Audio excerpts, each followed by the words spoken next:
As a world-class technical talent, I helped my wife rebuild the family business, but she ruthlessly killed me for her first love and drove my parents out of the house. My soul will witness her descent into the abyss. Donna's ex-lover had just had his leg broken, and she immediately suspected I was behind it. Her temper flared, and before I knew it, she dragged me to an abandoned factory where the man had been beaten. The air was thick with tension, and her eyes burned with a cold fury as she gave her orders, the sound of her voice sending chills down my spine. Without hesitation, she commanded her underlings to beat me mercilessly, leaving no room for disobedience. They responded with ruthless efficiency, their fists and feet turning my body into a mass of bruises and broken bones. Pain coursed through every inch of me, but what cut deeper than the blows was the realization that she, my wife, was behind it all. "Remember this," she said coldly, her voice devoid of any emotion. "I will not tolerate anyone hurting Charles, even if that person is you, my husband." Her words were like ice, chilling me to the core. Then, with a final glance at my battered form, she turned on her heel and walked away, her entourage of men following close behind. I was left lying in a pool of my own blood, the metallic scent of it filling my nostrils as darkness crept at the edges of my vision. I watched helplessly, despair filling my heart, as she disappeared from sight. How had it come to this? My wife, the woman I loved, had ordered my beating without a second thought. I didn't have the strength to move, let alone fight back. All I could do was lie there, broken and defeated, as the life I once knew crumbled around me. A week passed. Time had become a blur of pain and hazy memories, but I never expected Donna to return. Yet there she was, walking back into that same factory with her men. But something was different this time. As she stepped inside, the air was heavy with an unsettling silence. The usual smugness in her expression was replaced by a flicker of something else, something resembling concern or perhaps dread. But her concern wasn't for me. As she ventured deeper into the building, her eyes widened in shock. What lay before her wasn't just my broken body. My remains, shredded and torn apart by wild dogs, were a grotesque display of nature's brutality. Blood and pieces of flesh had stained the cold concrete floor, and the sight was nothing short of horrifying. The next morning, Donna returned to the company as if nothing had happened, but beneath her composed exterior, I could see the cracks forming. As soon as she stepped through the doors, her secretary approached with a stack of urgent documents. "Miss Smith, the staff has mentioned that several important files require Mr. Wayne's signature. However, no one has been able to reach him for days," the secretary said cautiously, clearly unsure how to approach the delicate subject. Donna's expression hardened, her grip tightening on her phone as she processed the information. Is he really trying to control me through the company now? Does he think I'm incapable of running this place without him? Her voice dripped with indignation, and I could see the storm brewing behind her eyes. "Leave the documents here. I'll sign them later." Her tone left no room for argument, but the secretary hesitated. "Miss Smith," he ventured nervously, "Mr. Wayne has always been in charge of these projects." Bang! Donna slammed her hand down on the desk with such force that the secretary jumped, his face paling. "Have you forgotten whose company this is?" Her voice was like a whip, and the secretary flinched at the sharpness of it. "I'm sorry, Miss Smith," he stammered, quickly apologizing. "Next time, mind your own business," she snapped, her eyes flashing with irritation. Without another word, she swiftly signed the documents, her pen scratching across the pages with quick, angry strokes. Afterward, she instructed coldly, "Prepare a car. I'm going to visit Brother Charles at the hospital." The secretary's hesitation was brief, but noticeable. Still, when Donna's icy gaze locked onto him, he quickly nodded and scurried off to make the arrangements. No one dared to question her further. When the car arrived at the hospital, Donna wasted no time entering Charles's room, carrying expensive supplements she had picked up along the way.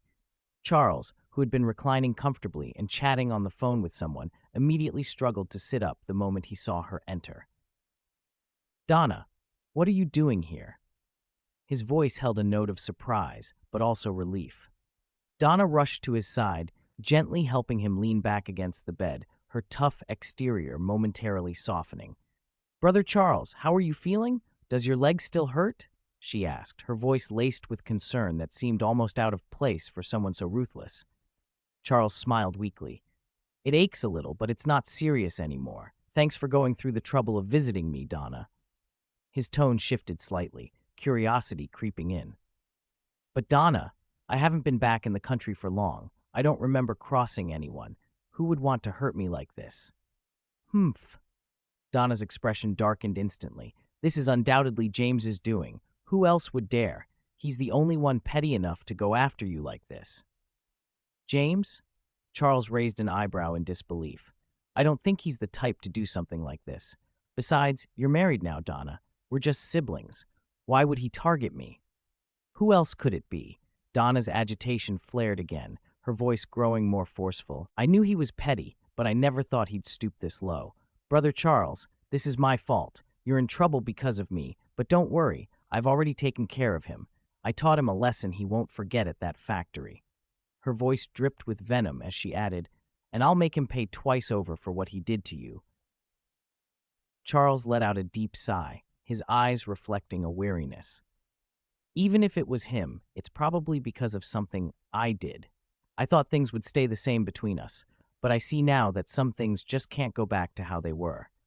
Donna, he continued, his voice softer now, I don't want to come between you and your husband.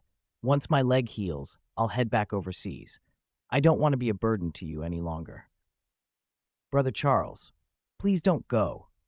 Donna's voice wavered, a hint of desperation seeping through. James won't dare touch you again. If he does, I'll divorce him. I never really loved him anyway. Now that the company is secure, I don't need him anymore. At the mention of divorce, a faint, almost imperceptible smile flickered across Charles's lips, though neither Donna nor Charles seemed to notice it. But I did. They didn't realize I was watching them both, not as the man I once was, but as something else entirely. I watched as a spirit, and while a spirit may feel no physical pain, the sting of Donna's words was like 1,000 arrows piercing my soul. How could I have been so blind? How could I have ever loved such a woman? Donna and I met in college, a time when everything seemed full of possibilities, yet also clouded by my own insecurities. Back then, she was like a noble princess, someone who moved through life with an effortless grace and a sense of entitlement that came from her privileged background. To me, she was untouchable, far too beautiful and elegant for someone like me. I, with my self-esteem buried deep under layers of doubt and self-loathing, felt like an ugly toad trying to catch the eye of a swan. I admired her from afar, never daring to confess my feelings, my affection locked away in the recesses of my heart where no one could find it. After college, when fate somehow led me to join her family's business, I thought that maybe, just maybe, the distance between us could finally shrink. But not long after I started working there, disaster struck. Her parents, the bedrock of the company, died in a tragic car accident, leaving Donna not only grief-stricken, but also thrust into a position of responsibility she wasn't ready for. Overnight, the company teetered on the edge of collapse, and she, in her grief and inexperience, nearly ran it into the ground.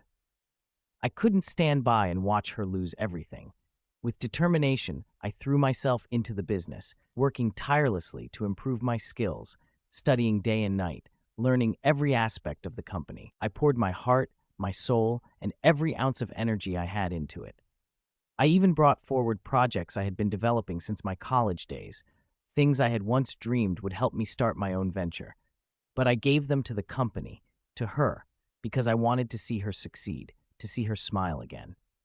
Through my efforts, the company began to rise from the ashes, slowly rebuilding its foundation until it was stronger than before. And as the company revived, so did something between us. We got married. At that time, I truly believed I was the luckiest man alive. Here I was, not only doing the work I loved, but also married to the woman I had adored for years. Together, we were running a company that was growing by the day. The only thing missing was a child, something I had always hoped for, but Donna never seemed as eager as I was. Still, I convinced myself that in time, things would fall into place. Donna insisted that we elope. She said she didn't care for big weddings, that all the pomp and circumstance was meaningless to her. I respected her wishes, even though it hurt me a little, that she didn't want to celebrate our union with friends and family. A close friend of mine pulled me aside before we eloped, warning me that Donna thought my family was beneath her. He also mentioned that she still harbored feelings for someone else, but I brushed it off. I was consumed by my love for her, blinded by it, really. I told myself that he was wrong, that he couldn't see what I saw. After all, we were married, weren't we? Surely that meant something. For years, I worked to expand our company, taking on more and more responsibility, hoping to build something lasting for us both. But everything changed when Charles entered our lives. At first, I thought nothing of it. He was just Donna's old friend, someone she had known since childhood.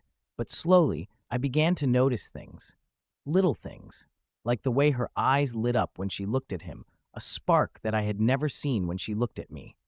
It was as if Charles brought out a part of her that I could never reach, a side of her that had always been locked away from me. The past few days had been particularly difficult to watch. Donna had spent nearly all her time at Charles's bedside, as though she were glued to his side. The nurses and doctors had started to assume they were a couple, given how intimately they interacted. And what hurt the most was that neither of them had bothered to correct that assumption. I had been invisible to them, nothing more than a ghost haunting the edges of their new reality. Today, as I stood in the shadows, Donna's secretary hurried into Charles's hospital room, interrupting their cozy conversation. President Smith, Manager Wayne, has been absent for 3 days. Several projects are falling behind schedule, and the staff is getting anxious, the secretary said, his voice laced with worry. Donna's voice sharpened immediately. What? James hasn't shown up for work? Does he think he can manipulate me by refusing to come in? Her hands clenched into fists, her knuckles turning white with fury. If he doesn't show up soon, I'll take his title as chief engineer. He thinks he's irreplaceable, but I'll show him otherwise. We've tried contacting him, but we haven't been able to reach him, the secretary replied, his tone helpless. Is he playing some childish disappearing act? Donna muttered under her breath, her face hardening with resolve. This time, I'll teach him a lesson he won't forget. Back at the company, chaos reigned. Donna stormed through the departments, her fury intensifying with every passing minute that I remained missing. Her voice echoed through the halls as she barked orders, the tension palpable in the air. Silence, she shouted, her temper flaring. This company pays your salaries. If you can't do your jobs, then leave. Her voice cut through the air like a whip, and no one dared to speak up against her wrath. Have you looked for James among his friends? Donna asked, her eyes narrowing as she glared at her secretary. We've searched everywhere, but no one has seen him, the secretary stammered, clearly afraid of further angering her. Humph. Does he really think he can control me with this little stunt? Go to his parents' place in West Seattle. Throw them out of their apartment if you have to. I'll make him show himself. The secretary's eyes widened in shock. But those are your in-laws, he said, hesitating. Do it, Donna snapped, her voice cold and unfeeling. I want them out. The secretary reluctantly nodded and hurried to carry out her orders, leaving me there, watching it all unfold, powerless to do anything about it.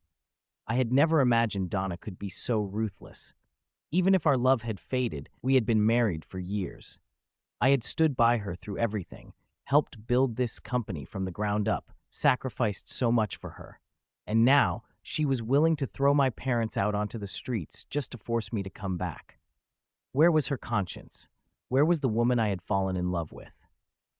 My parents were old, too old to be treated this way. When I had first suggested they live with us, Donna had outright refused, saying that our home wasn't a retirement center. I had let it go, and instead, I bought them a modest apartment nearby, hoping that would at least be enough. Donna had never once visited them, never cared about their well-being, and now she was going to throw them out like trash, all because she believed I was playing some childish game to get back at her. She never once considered the possibility that something terrible had happened to me. That day in the factory, after she left me for dead, my phone was smashed. I had no way to call for help. I lay there, drifting in and out of consciousness, my body racked with pain. By the time I finally regained enough strength to move, it was too late. Two wild dogs appeared out of nowhere, their eyes gleaming with hunger. Helpless from my injuries, I was powerless to fight them off. And so, in that abandoned factory, surrounded by darkness and despair, my life ended, torn apart by those wild beasts. My parents, still bewildered by everything that had transpired, were gently escorted out by Donna's secretary. As they left, I could see the confusion in their eyes, their steps hesitant as if they were navigating an unfamiliar world. Donna, on the other hand, had anticipated that I would show up at any moment to resolve the situation. Yet, to her utter surprise and growing frustration, 2 long days passed without any sign or word from me. She tried to keep herself busy, stirring up chaos at the company, snapping orders left and right, desperate to maintain some semblance of control. But even as she immersed herself in work, the gnawing guilt and frustration continued to eat away at her. By the end of the second day, Donna could no longer bear the suffocating pressure that weighed heavily on her chest. Needing an escape, she retreated to the cold, sterile atmosphere of Charles's hospital. It was the only place she could hide, where the emotionless walls offered her a false sense of peace. The rigid order of the hospital stood in stark contrast to the whirlwind of emotions and guilt spinning inside her. During the day, she kept herself hidden away there, tucked into the quiet, clinical corners where the harsh fluorescent lights made everything feel distant and surreal. When evening fell, she reluctantly returned home, each night more weary and restless than the last. But just as Donna arrived home on the second night, a loud, unexpected knock echoed through her apartment. She approached the door cautiously and opened it, only to find my parents standing on her doorstep. Donna's irritation was evident as she glared at them. "How did you get here? Where's James?" she demanded, her brow creased with frustration. The harshness in her voice made my mother flinch. "Donna, did you and James have a disagreement?" my mother asked gently, her eyes wide with worry. "It's natural for couples to argue. If it's because of us, we've decided we can return to our hometown. We don't want to cause any more problems." A soul has no tears, I thought bitterly, watching my mother's hunched posture and silver-streaked hair. Seeing her like this broke something inside me. "Mother, I've failed you. I've failed to be the son you deserve, especially in your old age. When you learn of my death, the pain will crush you." Donna scoffed, her lips curling into a sneer. "Oh, keep up the act. Did James send you here to perform for me? Does he really think I'm that desperate to keep him?" My mother's face turned pale, confusion clouding her soft features. "What are you talking about?" she whispered. Donna's voice grew sharper, more venomous. "You're still pretending, aren't you? Does James really believe I can't survive without him? Tell him this. If he wants to come back, fine. If not, we're getting a divorce." With that, she slammed the door in their faces. The knock came again, louder and more insistent. But Donna was too furious to care. She picked up her phone and called the property management, her voice icy and sharp. "Handle the people at my door," she demanded, "or I'll handle them myself."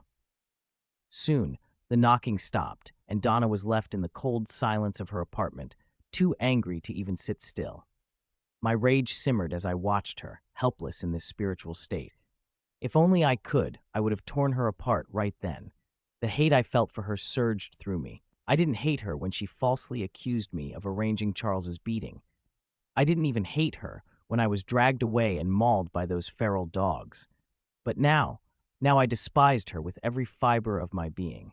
That terrible day began without warning. The company's system came under attack from hackers, and I spent the entire night battling against them, trying to safeguard our work. I stumbled home just before dawn, utterly exhausted, collapsing into bed after a mere 2 hours of sleep. But before I could rest, Donna and her men stormed into the bedroom. I barely had time to open my eyes before they knocked me out cold. When I came to, I found myself bound in an old, abandoned factory. My head throbbed and my body ached. "What the hell is going on?" I managed to croak. But Donna wouldn't listen. Her fury burned brighter than her reason, and she refused to believe anything I said. She had already convinced herself that I was behind Charles's beating, and that was enough for her. Her men beat me senseless, showing no mercy. When they finished, Donna left, leaving me broken, never once considering that she might be wrong. The following morning, Donna stepped out of her upscale residential complex, only to find my parents waiting for her. They looked distraught, their eyes swollen and red from crying, their clothes wrinkled from what must have been a sleepless night. My mother's voice trembled as she approached Donna, pleading for answers. "Donna, you said James is missing. What happened to him?" Donna's patience had long since evaporated. "Are you two still playing these games with me?" she snapped, her eyes flashing with anger. "Go ask your precious son what's going on. He's probably got all the answers." "We haven't seen James," my mother cried, the panic rising in her voice. "Could something have happened to him?" Donna's reply was as cold as ice.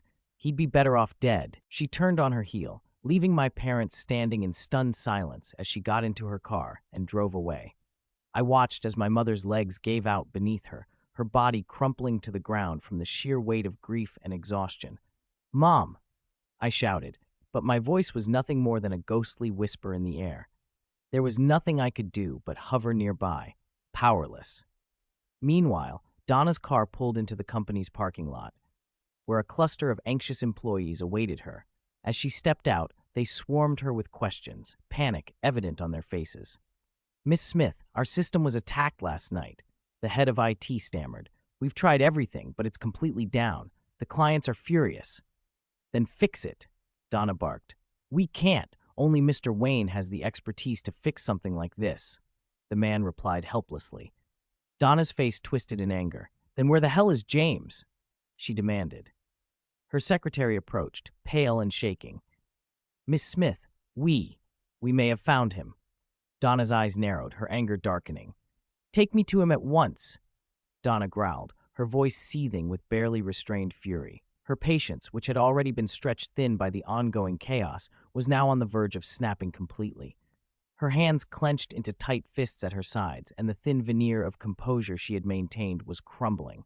"I'll apologize if I have to. Swallow my pride and say whatever it takes," she muttered, the words dripping with venom. "But he needs to fix this mess. Now." The car ride to the abandoned factory was a silent, tense affair. Donna's face, rigid and expressionless, betrayed no hint of the turmoil boiling beneath the surface. Her eyes remained fixed on the road ahead, cold and calculating as ever, yet her mind was racing. The only sound in the vehicle was the low hum of the engine, though inside her head, thoughts clashed like crashing waves. How had it come to this? How had everything spiraled out of control so quickly? As the car sped through the city, the familiar landscape blurring past her window, Donna's grip tightened on her phone. Her knuckles whitened, her breath shallow, but her icy demeanor held. When they arrived at the dilapidated building, she stepped out of the car, her heels echoing ominously on the cracked pavement. The sight of the factory sent a shiver down her spine. She immediately recognized it, the place where her rage had come to life, where she'd ordered the beating of the man she claimed to love. The air was thick with the stale stench of rot and decay, the walls crumbling and graffiti streaked. Donna scanned the surroundings, her eyes narrowing with suspicion. Something felt wrong. "Why here?" she asked, her voice sharp and biting as she cut through the oppressive silence. A flicker of unease crossed her face, though she tried to mask it with indifference. "Is James trying to retaliate by having someone beat me up too?" Her attempt at humor fell flat, the sarcasm lost in the tension of the moment. The secretary, pale and trembling, stood beside her, clearly uncomfortable with where this was headed. Donna's heart pounded in her chest, though she wouldn't let it show. No one could ever see her fear, her vulnerability. "Miss Smith, please, look at your feet," the secretary stammered, his voice barely above a whisper, as though speaking too loudly might awaken something sinister lurking in the shadows. His eyes were wide, filled with dread, and his entire body seemed to quiver as he pointed downward. Donna frowned, annoyance flashing in her eyes, before glancing down. The world around her seemed to freeze as her gaze locked on the grotesque sight beneath her. Her heart lurched violently in her chest, and for a split second, she forgot how to breathe. There, lying at her feet, was my body, twisted, broken, shredded beyond recognition.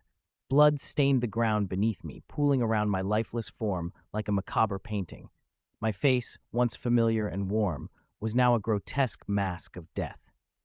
Donna's expression twisted in shock, her features contorting as she struggled to comprehend what she was seeing. The color drained from her face, leaving her ashen and ghostly. Her bodyguards, the same men who had carried out her cruel orders, stood paralyzed, horror-stricken as they beheld the consequences of their actions. Slap! The sound of Donna's hand striking the secretary's face echoed through the empty factory, sharp and brutal. "How dare you conspire with James to deceive me?" she snarled, her voice thick with fury and desperation. Her eyes blazed with rage as she glared at the secretary, who recoiled in pain, clutching his cheek where her hand had landed. "This isn't him!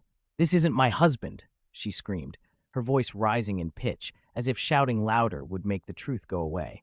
"Miss Smith, I didn't," the secretary began, but his voice cracked, and tears welled up in his eyes, spilling over as he struggled to defend himself. He knew the truth, just as everyone else did. The truth Donna was so violently refusing to accept.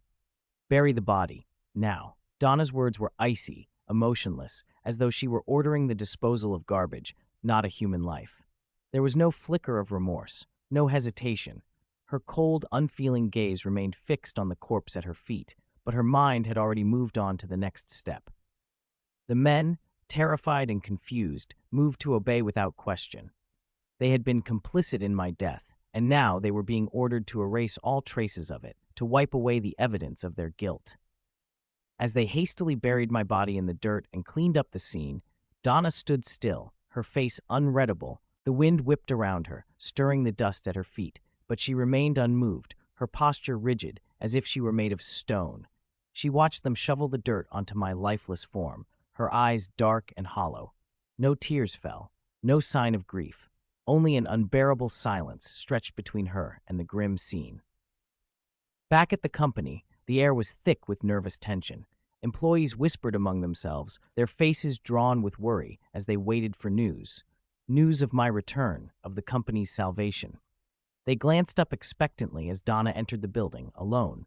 Her steps were hurried, her expression closed off, offering no answers.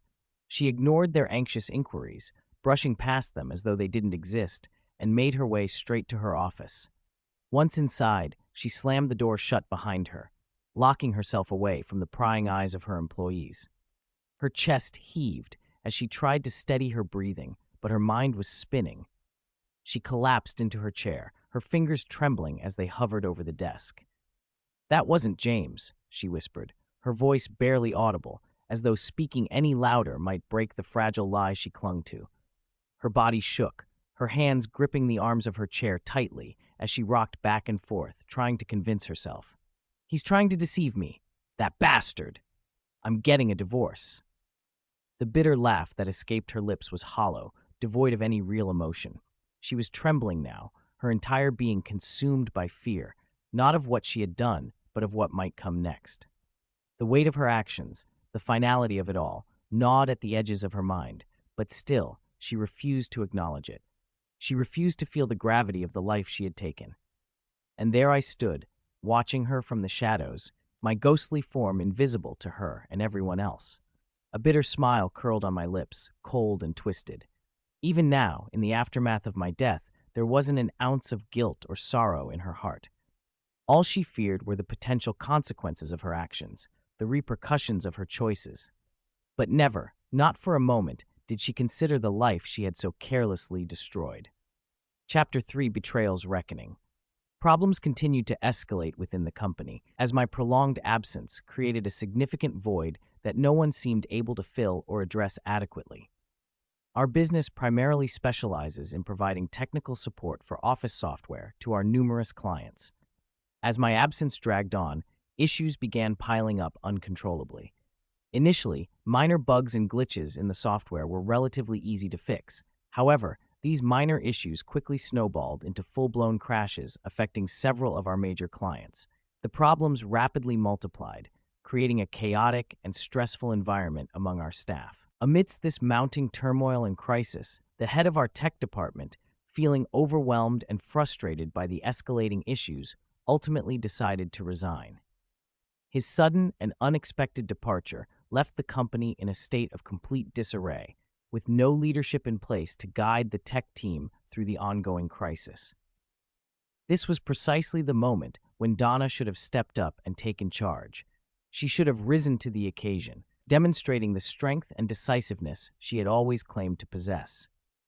The company was in desperate need of her leadership and intervention, now more than ever.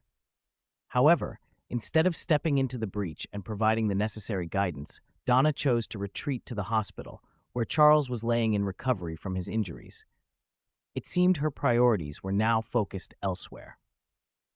One afternoon, Charles, his voice weak but carrying a tone of bitterness, murmured, "Donna, you haven't come to see me for several days. Did James come back? Is that why you've been away? Am I just an obstacle standing between you and him now?" Tears began to well up in his eyes, his expression marked by sorrowful resignation. "Maybe I should just leave, though it's unfortunate that my leg is still in such a poor state. But once it heals, I'll make sure to leave." His words hung heavily in the air, charged with deep emotion, as if he were daring Donna to stop him from leaving. Under normal circumstances, Donna would have rushed to comfort Charles, showering him with assurances and perhaps even seizing the opportunity to lash out at me, as she had done so many times in the past. However, now she seemed different, haunted and drained. Her hands trembled, and when she spoke, it was in a low, shaking voice that barely resembled her usual commanding tone. "Brother Charles," she stammered. "James, he might be dead." Dead? Charles was momentarily stunned, his eyes widening in shock. Donna nodded, her face pale and strained as she explained everything to Charles in full detail. She elaborated on my disappearance and the various clues that led her to believe that I was no longer alive. She even went so far as to suggest, in a twisted and cynical manner, that I might be staging my own death as some elaborate hoax. Her words echoed through the room, and although I couldn't help but chuckle to myself at her warped perception of me, it was sobering to realize that after all these years of marriage, this was how she saw me, as someone capable of faking their own death just to toy with her emotions. Charles, now fully serious, adjusted himself in his bed to face Donna more directly. "Donna, regardless of whether James is truly dead or merely faking it, we need to prepare ourselves for the worst possible outcome. You must be ready, no matter what happens." Panic flashed across Donna's face. "What should I do?" she asked, her voice tinged with fear and desperation. Charles leaned in closer, his voice steady and firm. "I've made some important contacts while I was overseas. One of these contacts is the owner of a tech company that is eager to enter the office software market, but lacks the experience that we possess. This could be our opportunity. We can take the money from the company, move it overseas, and establish a new business. This way, whether James is truly dead or not will become irrelevant. We'll have a fresh start." Donna hesitated only momentarily before nodding in agreement. "All right, Charles. From now on, I'm counting on you to see this through. Don't let me down like James did." Charles's eyes, once sharp and resolute, now softened with a depth of emotion that seemed to transcend time itself. His gaze, filled with a mixture of tenderness and unspoken longing, was fixed on Donna as he extended his hand towards her. His fingers reached out with deliberate slowness, as if every movement was imbued with the weight of his enduring feelings. Gently, he clasped her hand, his touch tender and reassuring, bridging the chasm that had long existed between them. "Rest assured, Donna," he said, his voice low and resonant, carrying an undercurrent of deep-seated affection. "Haven't you realized by now? I've always harbored feelings for you, feelings that have remained constant and unchanging despite the passage of time. Not once have I ever forgotten you, not even after all these years of painful separation and distant memories." His words seemed to hang in the air, heavy with the sincerity of his confession. The vulnerability in his eyes spoke of countless moments spent yearning for the bond they once shared, moments that had never truly faded from his heart. His voice, though steady, was tinged with a faint tremor, betraying the rawness of his emotions. The depth of his feelings was palpable, as if every syllable he uttered was a fragment of his soul laid bare. Donna, overwhelmed by the flood of emotions that Charles's declaration evoked, felt tears stream uncontrollably down her face. Her eyes, glistening with the weight of her own internal struggles, met Charles's with a mixture of relief and profound sorrow. She swallowed hard, her voice quivering, as she began to respond, each word dripping with heartfelt honesty. "Charles," she whispered, her voice barely audible over the swelling tide of her emotions, "you've always been in my heart too. Even amidst the turmoil and chaos that has surrounded me, despite everything that happened to my family and the difficult circumstances I found myself in, I had no choice but to rely on James. But the truth is, despite all the outward appearances and the roles we played, I never truly loved him. My heart has always belonged to you, Charles. It's always been you, even when I was forced to pretend otherwise." Her confession, though understated, carried the weight of years of suppressed feelings and unspoken truths. Her tears were a testament to the depth of her regret and the enduring affection she had held for Charles, even as she navigated through a life shaped by duty and obligation. The raw honesty in her voice revealed the pain of having lived a life that diverged from the path her heart had always yearned to follow. Her words were a final, poignant acknowledgement of the love that had never wavered, despite the circumstances that had kept them apart. As I observed them from afar, I couldn't help but feel the weight of the irony pressing down heavily on me. "You make it sound as if I was some opportunist swooping in at the right moment," I thought bitterly, a sardonic smile crossing my lips. Back when Donna's company was on the brink of bankruptcy, and she wanted to flee abroad to find Charles, it was I who stood by her side. I was the one who saved her business from ruin, asking for nothing in return.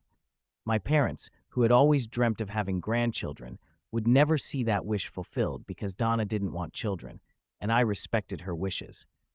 Even though our company had managed to prosper, I continued to work tirelessly, drawing the same modest salary I had started with as an intern. Now, I found myself watching the woman I had devoted my life to plotting my downfall, preparing to steal the company's funds and escape the country with another man. The betrayal cut deeper than any physical wound. The following day, Donna went to send my elderly parents back to their hometown. She needed them out of the way, as they were the most likely to raise the alarm about my sudden disappearance. But when she went searching for them, she discovered that they had already vanished without a trace. Panic gripped her as she realized that her plans were starting to unravel. With Charles urging her to move quickly, Donna managed to withdraw a substantial sum of money from the company's accounts and transferred it into Charles's shell company. I observed the entire unfolding drama with an unsettling sense of calm. If Donna had kept the money within the company, she could have hired an expert to rescue it from the brink of collapse. But now, with the funds gone, there was no chance of recovery. Donna and Charles planned to meet at the airport the following day to make their escape from the country. But when Donna arrived at the airport, Charles was nowhere to be found. She frantically dialed his phone, but it went straight to voicemail. The ticket she had reserved for their escape had been canceled the day before, and the realization of Charles's betrayal began to sink in. Her initial panic quickly turned to rage. "Charles, you bastard!" she screamed, drawing the attention of onlookers at the airport. She stormed up to the ticket counter, but as the reality of the situation hit her, she began to spiral out of control. Police were called in to manage the disturbance, and in her desperation, Donna attempted to flee, only to be apprehended and arrested. At the police station, Donna's secretary arrived to bail her out, but he was accompanied by police officers. Upon seeing them, Donna collapsed, her world unraveling before her eyes. Meanwhile, my body was discovered in an abandoned factory, my remains having been battered and torn apart by the wild dogs that had finished what my injuries had started.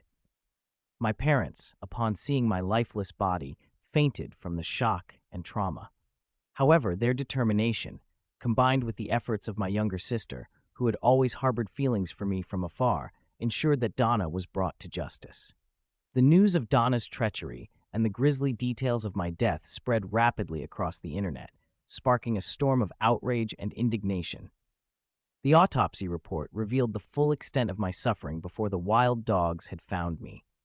Those who had once admired me for my technical skills and personal character mourned the horrible fate I had met at the hands of the woman I once loved and trusted. As for Charles, his attempt at escape was short-lived. He squandered the stolen money on gambling and was eventually tracked down and pursued by debt collectors.